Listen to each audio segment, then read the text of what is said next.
So our next speaker, many of you know Mark. He will be speaking about Semkovo, truth about Nomad Utopia. Mark.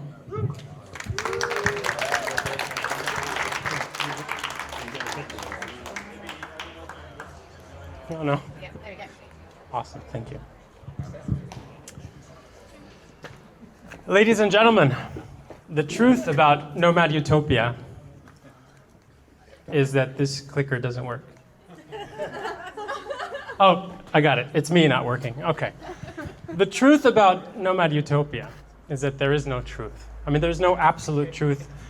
We are 120 stakeholders and owners in this massive project. We each have our own journey. We each have our own story. We each came in different times. We each have our own perspective. So what I can do is tell you my truth and try to honor, as much as possible, other people's truths. If you haven't heard of co-living Semkovo or Matthias Zeitler, just a show of hands, has anybody not heard of these things? Okay, good. Yeah. I'm really sorry, but this talk is not for you. I don't have time. So my journey was, why did I buy a Semkovo? I mean, it's very simple. I needed a new home. I was moving. I wanted it to be cheap. I wanted it to be in nature, and I wanted community. And so kind of Semkovo clicked those boxes. And on top of that, I was very seduced by the balls it takes to pull something like this off. I bought in beginning of 2023, thinking that maybe by the end of the year I would have an apartment. That was a bit too optimistic. I did think that by now I would have an apartment that I could live in. I think that timeline has been pushed about 9 times. Reminds me of my website, that this is literally a screenshot of my website for the last 10 years. So when are we opening? Soon. Unlike my website, we have accomplished a lot. So there's a lot of activity that's gone on. We've hired a massive staff. We've renovated a massive building. I mean, there's a lot of information on what we have accomplished. But if you haven't been to the building and are curious, I highly recommend you go. I mean, it's really impressive what has changed. I hope you can see what my unit looks like. I would buy this for 20,000, wouldn't you? This is how it looks now. Is it home? Not quite yet. Home is still my van, but with Bulgarian license plates, thanks to Semkovo. So why am I still living in my van? It would be very difficult to summarize everything that's happened in the last 3 years in 1 minute, but with the help of AI, I've tried, and this is kind of the story. It starts with the dream, and we're kind of getting together, getting the paperwork, we're getting the deeds, we're getting the building, there's a lot of excitement, we're meeting for the first time. Okay, that goes to the next phase where we start to feel a bit of pressure, some of the things aren't working like we wanted, we haven't sold all of the units, there starts to be a little bit of unease. Then brings us to last year, where this pressure keeps mounting. There starts to be different theories, different arguments, different opinions. We call it the storm because there seems to be fractures in the community. And then at early this year, it culminated in some people actually leaving the cooperative. That's the journey over the last 3 years. And Matthias is stepping down his chair and gives us the possibility for a rebirth. This is a really interesting graph showing just the amount of communication going on in our communications channels. And so you can see those, the graph from before is a massive oversimplification. I mean, obviously, it's not that linear of a story, and it's more like a roller coaster. But I think they're all emotions that we've gone through and we can relate to. I mean, at the peak of our conversations, we were having like over 150 messages per day, which is basically like a full-time job just to read, let alone to respond to. And this created a lot of overwhelm. And some people kind of, just checked out. Yeah, there was a lot of who is right and who is wrong. And just a few days ago, in one of those channels, one of the owners mentioned, before convincing yourself that you're so obviously right, breathe. Explore the possibility that we might all be right and wrong simultaneously. So there's a lot of heat in these channels, but there's also a lot of wisdom. I mean, this was after a long discussion about different legal systems and different cultures. I love this slide. It shows the distribution of different members in these communications channels, and it really provided me with insights as an owner, because you can see how many people, like how the conversation is split over the different groups, over the different owners, sorry.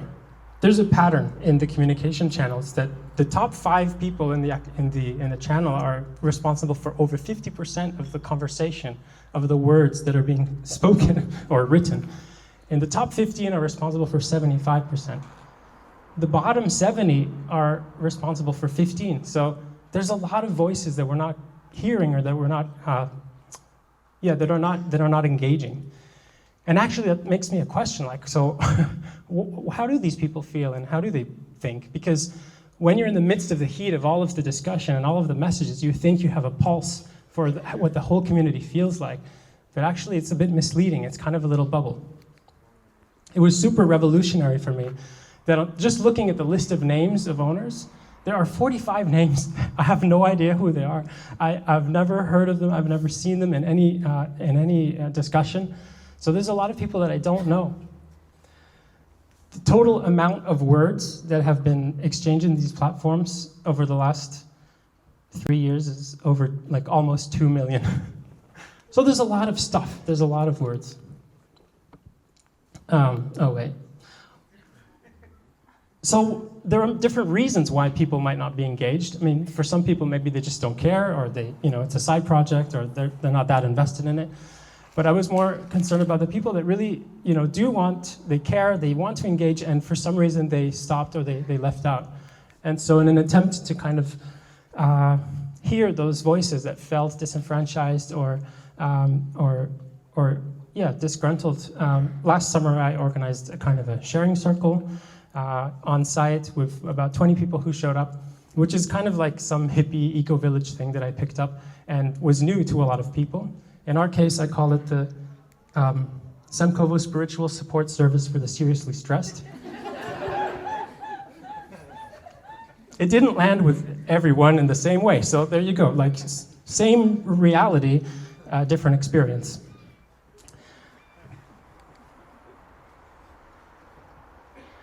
Oh, I'm sorry. My main point was, it didn't land with everyone, but there was one person that really touched me because they kind of choked up and they said, all that I want is to be included and to feel heard. And that was my point. My point was that what weakens a group is not debate, it's disengagement. I'm sorry that I'm just reading the slide, but a cooperative is meant to be resilient through participation and not lean by censorship. Exclusion is not strength, it is silence mistaken for unity. Mark GPT. The magic happens when we come together. I mean, whether it's like for cycling or buying expensive real estate, when we're all together and meeting, I mean, I've made a lot of friends on this journey.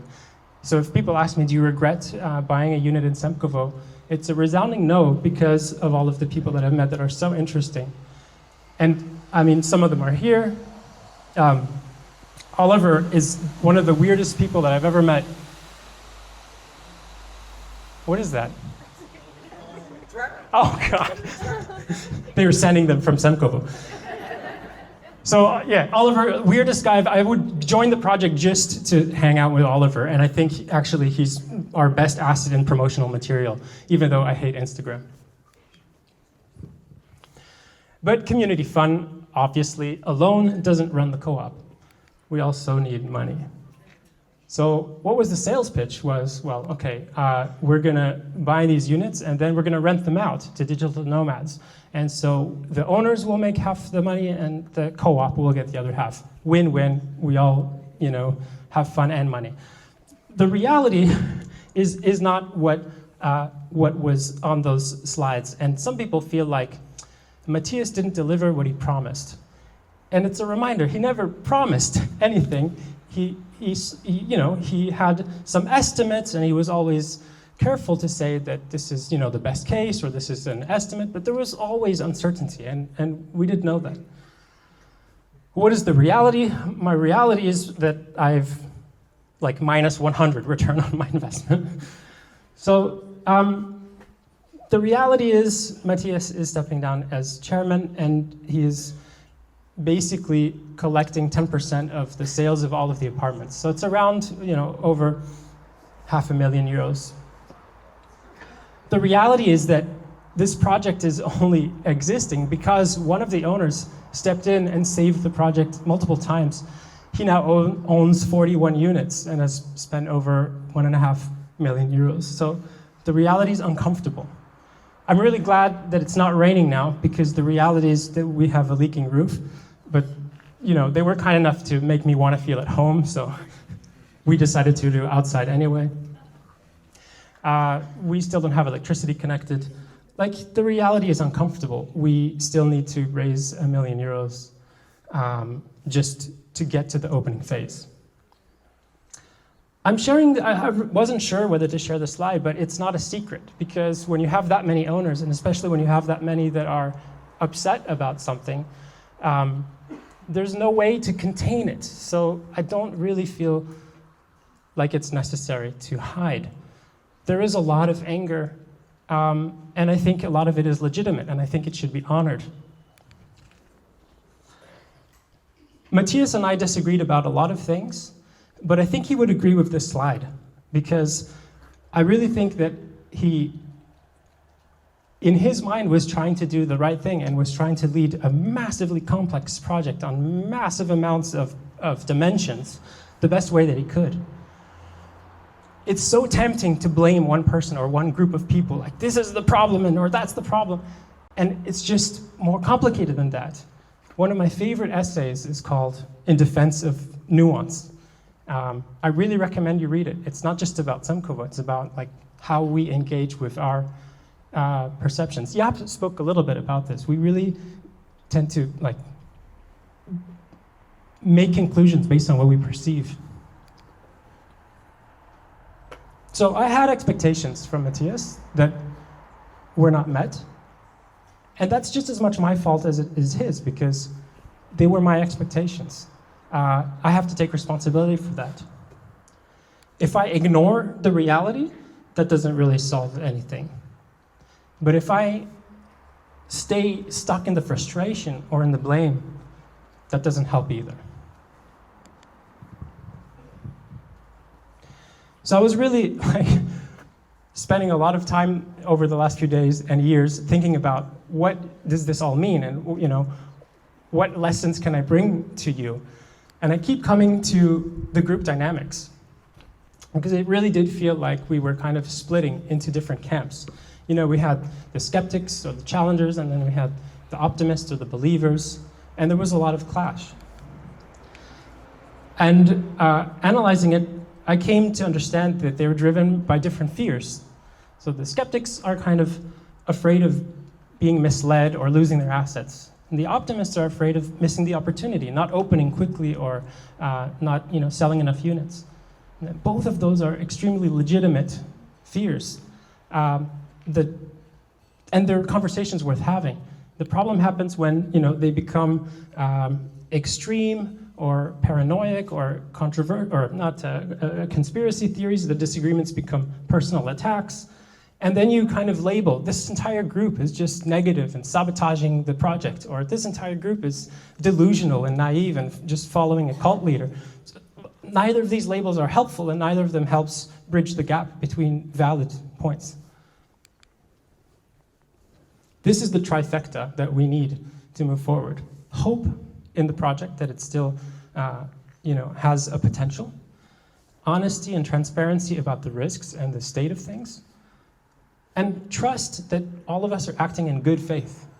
If you lose any one of those pillars, it's really difficult to recover that trust. So this is us all collaborating.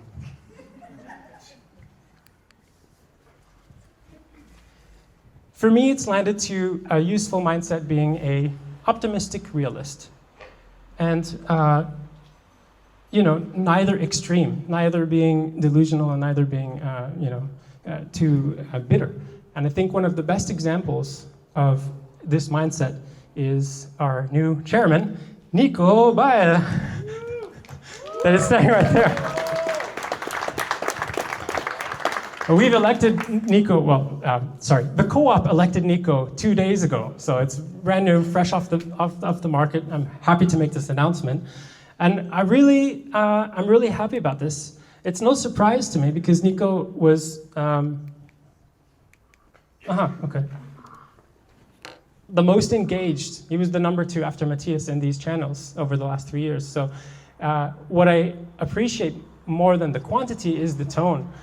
He was not afraid to ask the tough questions, but he did it in a diplomatic way and never got personal in these kinds of conversations. So yeah, a lot of co-op members really respected that aspect. Take a look at that. I don't know. So this change gives us potential, and particularly because Nico's been very passionate about co-op and what the co-op means and what the co-op structure, it's working? Okay, thank you.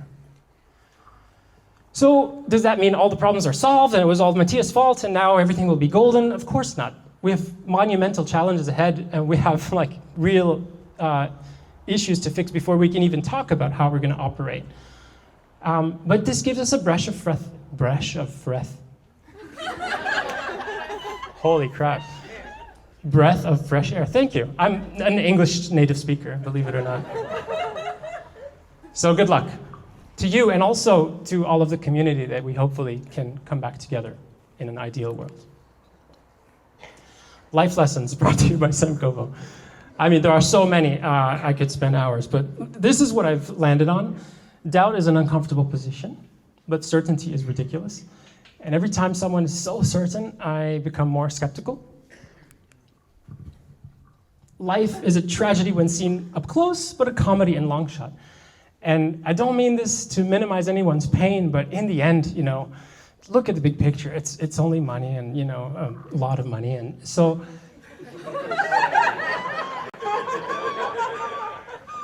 are you going to spend your time arguing on a governance platform? Is that how you want to spend your time? Just, I know it's hard sometimes, but for me, it's really helped to just focus on the fun and follow your pleasure, as a wise person once told me. In summary, there is no truth, there is no right, there is no fair. There's just a bunch of flawed humans engaging in a massive experiment. And I think that applies to life and not just to Semkovo. So yeah, that was my truth. If you are curious about other people's truth, I encourage you to engage and to let me know where your truth differs. Thank you so much.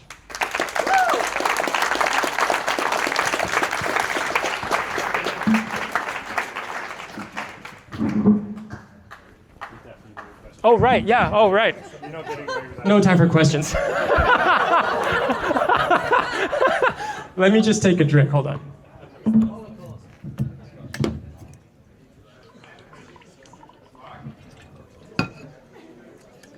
Okay, I don't know how we're going to do this. Can you be my advocate here? I would say randomly. Okay, all right. She goes random as you can. Marius. How long are you in self-therapy now because of that? How long am I in what? In self-therapy because of Semkovo. In self-therapy? Yeah. It felt like it was a talk for yourself. This one? Yeah. It actually, in part it was. So I want to know where do I stand in this whole project. So there was an element of for me, where do I fit in all this? And my original talk before I cut it massively down was 40 minutes. There's a lot of stuff to process. I don't know, does that answer your question? It's okay. Okay, yeah. What was your action when you saw so many people disengaged and not active?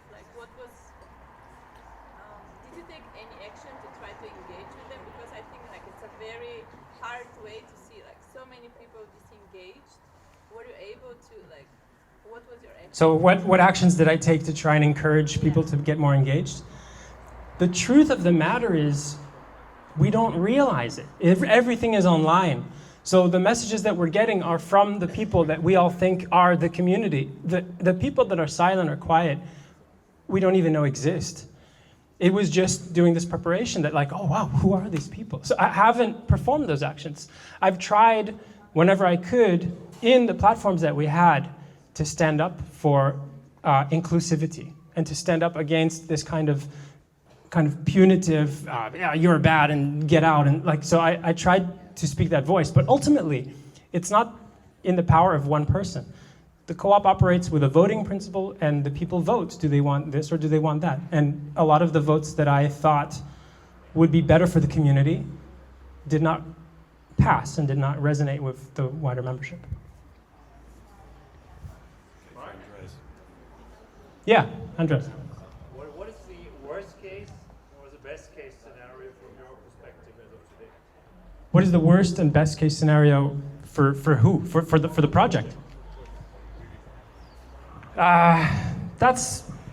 It's actually kind of almost counterintuitive to my talk because I try not to think in those extremes. Like I really think those extremes are what leads to that fear and the, oh, this is gonna be terrible, oh, this is gonna be massively good. I mean, the whole point is to go to neither of those extremes and sit in a kind of more comfortable, it's not gonna be best and it's not gonna be worst. It's gonna be challenging and it's gonna be rewarding. That's really what it's been like for the last 3 years, and that's what I'm expecting over the next 3 years. If you want like more concrete answers to that, we can chat about it later. Yeah. Okay, 2 more. Okay. Why would you think back then it was a good idea to buy in Semkovo instead of investing in an apartment in Bansko? That's actually the exact same question that I had last year after my talk, which kind of motivated me to make this. And the truth is, while researching this, we were looking at snapshots of the website back when I bought. The truth is, there was an extremely extensive FAQ with answers to all of those doubts or queries that I had. How will the governance work? How will the returns work? Did I believe everything that I read? Obviously, there was skepticism, but it was a very compelling script. It made me want to try. I was like, fuck, it's so crazy, it might work. That's number one. And number two, I really respect and admire Matthias for the success that has been built here. We are all here, I can't speak for everyone. I'm definitely only here because of the Bansko Nomad Fest. And that was his founding principle. So in a way, I really, even in my darkest moments of frustration, try not to forget this gratitude that like none of this would have been possible, and he did a ton of work for our project. That it's a fact, it's undebatable. It's more debatable, what decisions did he take, but, okay. Another story. Do you have a follow-up question? Yeah, I have a follow-up. Do you still respect and admire Matthias? I'm gonna pass on that one.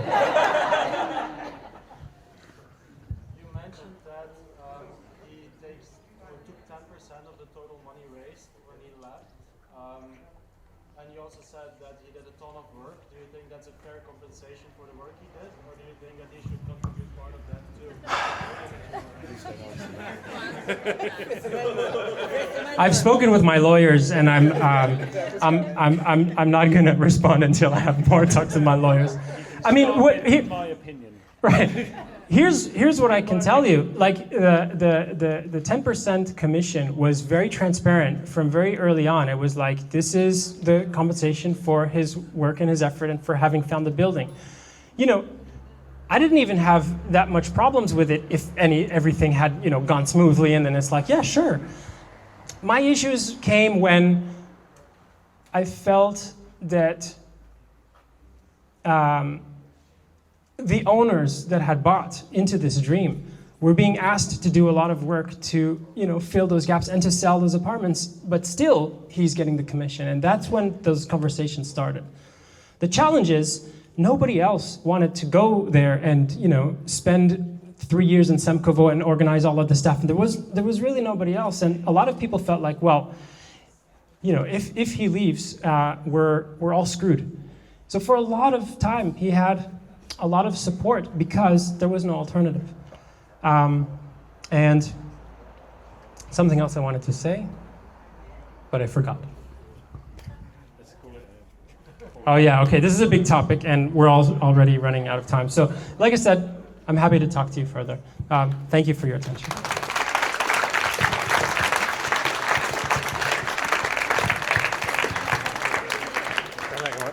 Oh yeah, right on. Thank you so much, Mark, for that chat. I know for a lot of people it's been a subject of intrigue and gossip and controversy for the last 3 years, and it's really nice to have a first-hand commentary on how things went.